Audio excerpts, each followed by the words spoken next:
Hello and welcome to Take Back Time. My name is Penny Zenker and I'm your host. And today we're going to take a deep breath in and let it out. I already feel a little bit more relaxed. We're going to talk about rest. And I'm really excited to have Nina Nesdoly with me.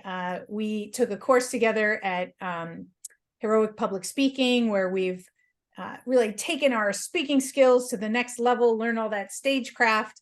And she's a really great human being and just recently did a TEDx that you guys should definitely check out. And she is a work, stress, and burnout prevention speaker, which we all need today. And she's also a researcher, TEDx speaker, as I just said, founder of Workplace Clarity. She draws on her interdisciplinary background in organizational behavior and also neuroscience to teach people and organizations how to mitigate work-related stress, prevent burnout, and build resilience.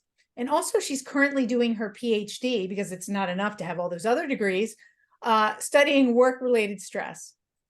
And since founding her training business, Workplace Clarity, Nina has worked with organizations across North America. Her insights have been featured in BuzzFeed, Market Watch, the Financial Times, and many other major publications. And outside, this is our interesting part, outside of work, Nina loves to skate, bike, travel, and read fantasy novels, and she will soon spend a month in Peru. Welcome to the show, Nina. Thanks so much for having me, Penny. So, whoa, that was stressful, just reading all that stuff that you've done. So tell me, was there a moment where you're like, your life just blew out of control and you said, I need to help other people doing this because I have this issue? Or you know how a lot of people have this epiphany and then they go into this. Tell me the backstory. So there's two separate moments, the life going out of control moment and the realizing I needed to help other people with this were two different points in time. So for myself, realizing that the way that I was working and the way that I was burning out and pushing myself was completely unsustainable came about in 2017. My dad had leukemia. And when he went into remission, I took this attitude of I need to make up for lost time. And I just loaded everything up, burnt out, was so sick, so burnt out, and so tired that I collapsed and hit my head on the floor in a yoga class. That was still not the moment. I did not slow down quite then. I pushed my way through the concussion assessment, carried on for a month, and landed myself back in hospital. Symptoms much, much worse, headaches, dizziness, exhaustion. Then finally, I slowed down. And when I started to return to work and school, I was doing my bachelor's in neuroscience at the time.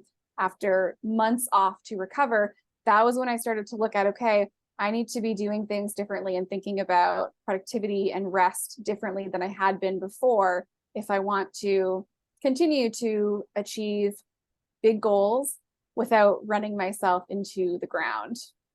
I was just smiling because I was like, well, if you want to stay alive, then you need to rethink rest, let alone all the things that you want to achieve. Because, yeah, I mean, you push yourself and push yourself and push yourself, and you don't listen to the cues. You know, I think a lot of people can relate to that. A lot of people feel like they'll sleep when they're dead. And, you know, there's all these expressions, right? That kind of, we sacrifice all of those things and make compromises in our wellness for those goals and achievements. And it's counterproductive. It's like, well, because you're doing that, you're not going to reach the things that you want. Why don't we get that? I think it's partly the messaging that we're getting, societally, is about always doing more, more, more. And if we work more, we'll accomplish more. If we put in more hours, we'll make more progress. More is always better. And it's this way that we think about productivity as being doing something that has this measurable output attached to it. So it's a very counterintuitive shift to start to say, okay, hold on, sometimes less is more. But that's really what we see in the neuroscience portion of how people work and what productivity and performance looks like. So when I was recovering from my burnout and my concussion, I really turned to the neuroscience because that's what I was studying to understand how I could be productive while protecting myself. And then it was a few years of focusing on that for myself and in the research. And then during the pandemic, looking around and going, oh my gosh, a lot of other people are struggling with this. And that's when I moved into the speaking, research, and consulting work that I do now.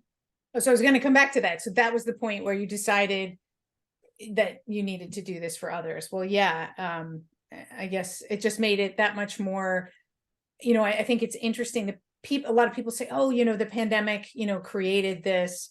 It didn't. It just made us present to it, and it exasperated or expanded the dysfunctions that we already had, just made it so that we couldn't ignore it any longer, right? Exactly. And it really brought the term burnout in particular to the forefront. And it's really interesting because when I go in and I talk to people, they're like, yeah, like burnout's really been a problem for the last couple of years. That's not it. It's been a problem for a really long time. We just weren't using the word. And if you look in the literature, like researchers have been studying this for 4 decades, 5 decades that we've been looking at this and seeing this problem. I started my master's studying job stress and burnout in 2019. Before 2020 hit, I was already collecting data on burnout before we went into lockdown. Right. Yeah, totally. It's been around for a long time. And I do want to come back to that point where you talked about, it's a lot of people think that productivity is about doing more. I think that, it's about achieving more, not doing more, achieving more in less time or with less, right? And so it's about working smarter. I almost say productivity isn't the point. Like, I use this expression, Confucius says that a person who chases 2 rabbits catches none. And we get really good and better at chasing rabbits, but that's not the point. The point is to catch the rabbit. So I think we're caught up in this misconception. How do you help people like step back and realize that and embrace this idea of rest in a time where busy is a badge? Part of it comes from rethinking productivity. So to your point, it's not just doing all of the things, it's about doing things effectively. And I also like to think of productivity as any action or behavior we're taking that helps us produce a desired outcome. And sometimes the outcome that we want to produce is happiness, work-life balance, enjoyment. So it's not always, sometimes, all the time, yeah. But it's not always like our word count on the page or our sales quota or these deliverables that we're doing. Often we're looking to produce larger than that. We're looking to produce the life and the quality of work and experiences that we actually value. And so part of that is stopping and looking around and saying, okay, what is it that I actually want as outcomes in my life and in my work? And it's hard to look at, and you sometimes have to then shift gears. So a couple of years ago, I started my PhD. And when I started my PhD, I was in the wrong program. I was in a program that I had chosen for the prestige, and I was miserable. I left after about 4 months. I transferred to a PhD program that I chose for the work-life balance, the kind supervisor, the alignment with my goals that are a bit more industry focused than academia. It was a huge blow to give up the prestigious program, knowing that in doing so, I was making the decision to probably never work at an Ivy League or some of these other doors that opened. Right. But admitting to myself that those doors being open was making me absolutely miserable meant that I got to go somewhere else. And funny enough, it was being in that new PhD program, that new environment, that opened the doors for things like my TEDx talk. So it's a matter of saying, okay, what is it that I actually want to produce? And what most people want to produce is a life and a work that they are excited about, that's meaningful to them. So what actions are actually going to contribute to that? I recently So a mutual friend, Tim Ash, I just interviewed him, for the podcast as well. And he was talking about rest, just at the very end, right? He's like, so one thing, if I could tell you just one thing, it would be get more sleep. Right. So a part of rest, right? Sleep. I'm sure there's other variations of rest as well. But he was saying, and I'm interested in your perspective on this and anything you want to add to it, which I didn't know, that he was saying that so when we don't get enough sleep, that our social engagement changes, and we kind of misinterpret facial cues and things like that, where we're kind of like, I mean, I relate to it being like when you don't sleep, I've had children, that wake up in the middle of the night and you don't sleep, and you're just like on edge, like you're on, eggshells, that if somebody were just to, do something, you'd flip out. But he was saying, the micro, that we misinterpret all these social cues. Is there something in neuroscience that you can share with us that people can understand, like how that is? Yeah. So rule of thumb that I'm familiar with for sleep in relation to rest and well-being is that if you get less than 6 hours of sleep in a night, it is the bodily equivalent of a big stressor that you're encountering. So being stressed out about something that's going on in your life is comparable to getting less than 6 hours of sleep. So you wake up in the morning with less than 6 hours of sleep, basically you're starting your day already biologically stressed out. So everything is going to get harder. Like interpreting facial cues is just one in a myriad of different things that are going to be more difficult because your body is physically under stress. You are exhausted, so it's difficult to pick up on signals. Your brain is kind of full of garbage. One of the big functions of sleep that we understand from neuroscience is that it's kind of like a wash cycle for your brain. So I like to think of it as a city, and you're driving along, and all day long people are putting their garbage out on the street. That's you thinking. When you think and your neurons are firing, there's byproducts to that in your brain, and these land all over the streets. And when you sleep, nothing else is getting thrown out, and the garbage truck gets to come around and pick everything up. But when you don't sleep, the garbage all stays out there. And now throughout the day, more of it gets piled on. And eventually you can get so much garbage that you actually block off roads. And that is where sleep starts to contribute, very long term, but sleep starts to contribute even to cognitive decline and dementia and things like this, because the roads are blocked in your brain. You didn't get those trash day pickups. That's such a great analogy. I love that. Because it's so easy to understand, right? And just so clear in the way that that's presented. So thank you for that. And I hope all of you, are listening. I know it, I'm tracking my sleep, and I'm really trying to be more present to that. But I also see that it's something that gets compromised, or I don't sleep well. I'm at an age where I get like hot flashes and things like that disturb my sleep. So I'm trying to see better ways. But what other types of rest help to contribute to, there's not only sleep, right? What other type of rest do you suggest? I mean, there's a big list of ways to rest. Some of it is socially connecting with other people, and biologically, that's another really cool one. When we have positive social interactions with others, it increases our oxytocin. And researchers refer to this as the social buffering hypothesis, where having positive interactions with others leads to an increase in oxytocin.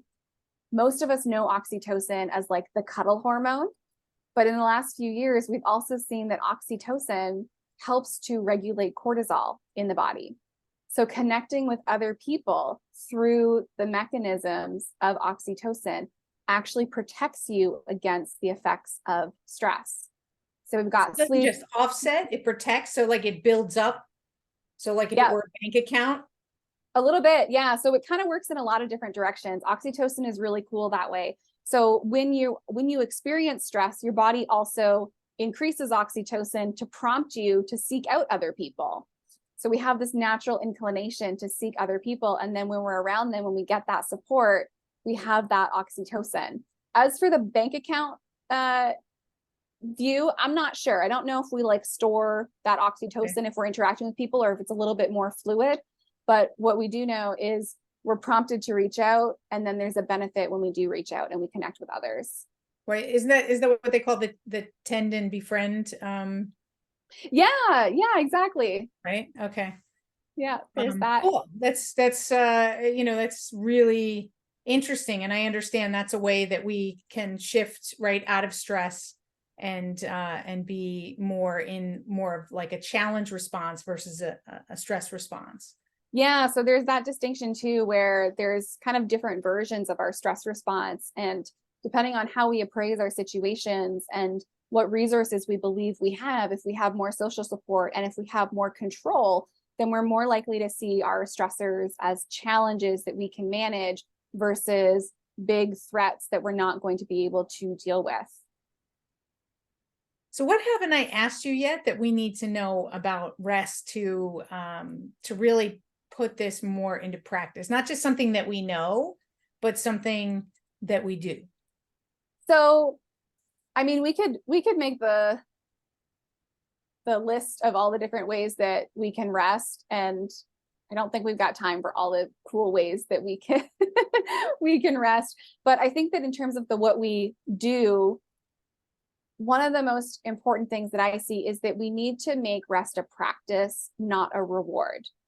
Because the ways that we rest, be it sleeping to clean out our minds and consolidate memories, interacting with others to buffer against stress, exercising to increase our endorphins and flush stress out of the body, journaling to clear our minds, meditation to strengthen our positive connections in our mind. All of these things, when you do them, when you do things that feel good, that are forms of rest, that are forms of self-care, they make you better able to cope with stressors that come up.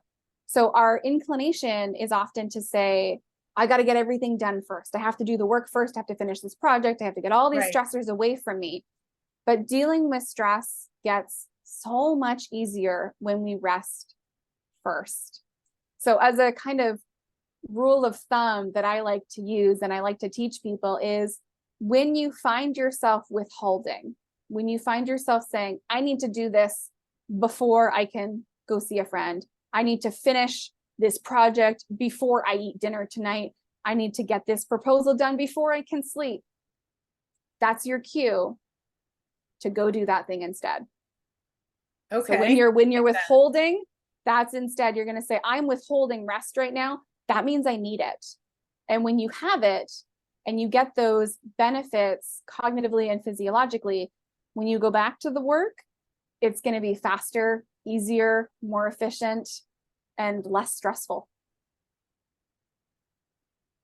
Awesome. I like that. That's a really good practical tip that everybody can recognize, right? Just become a noticer and recognize when you're withholding it. And then when you're withholding it, take it. I like it. To me, that's a reset moment, right? So, I was just thinking that too. I'm like, it's kind of a reset moment. It is. So when you catch yourself withholding, right, that's a reset moment that you get to call for that reset and take that rest. So step back, do what you need. I talk about stepping back, getting perspective and realigning. So that's perfect. So we're coming to the end of our time. How can people reach you and, hear more about you and have you come and speak to them? Yeah, so I can be found on Instagram, LinkedIn, TikTok, just by using my name, Nina Nesdoly. That's my handle and my username across platforms. You can book me to speak at ninanesdoly.com. For more training and consulting type services, you can reach me at workplaceclarity.com. Fantastic. Well, thank you so much for being here. Thanks so much for having me, Penny. And thank you guys for being here. Hopefully what you're going to do is you're going to take a look and see all the different ways that you can get more rest and do rest first. I love it. Do rest first. There you go. My name is Penny Zenker, and this is Take Back Time. We'll see you after you rest on the next episode.